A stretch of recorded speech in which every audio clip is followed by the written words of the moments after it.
आज आहे माझ्या प्रेग्नेन्सी मिनी ब्लॉगचा डे 14 आणि आजच्या दिवसाची सुरुवात ना खूप सारे मज्जा मस्तीने सुरू झालेली आहे, पण दिवसाचा शेवट मात्र ना खरंच खूप जास्त वाईट झालेला आहे. वाईट म्हणण्यापेक्षा ना मला हा दिवसाचा शेवट ना अजिबात आवडलेला नाहीये.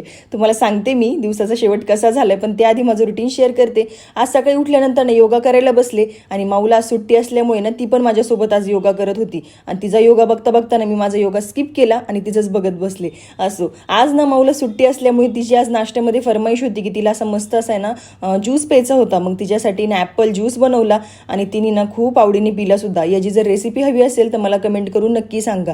त्यानंतर टेरेसवरती गेलेले होते, ऊन पडलेलं होतं आज आणि थोडंसं आभाळ पण होतं आणि ना तुम्हाला सांगते 4-5च्या नंतर नगरमध्ये एवढा जोराचा पाऊस झालाय. तुमच्याकडे पाऊस झालाय का मला कमेंट करून नक्की सांगा.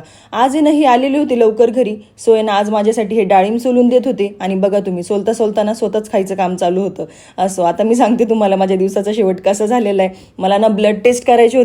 दुसऱ्यांना टोचताना किंवा दुसऱ्यांना इंजेक्शन देताना ना एवढं काही वाटत नाही, पण ज्यावेळेस स्वतःची बारी येते ना खरंच ना त्यावेळेस ना खरंच खूप वाईट वाटतं किंवा खूप पेन होतं आणि मला हे इंजेक्शन वगैरे बिलकुल पण आवडत नाही. होप सो उद्या रिपोर्ट माझे चांगले यावेत. Thanks for watching. बाय.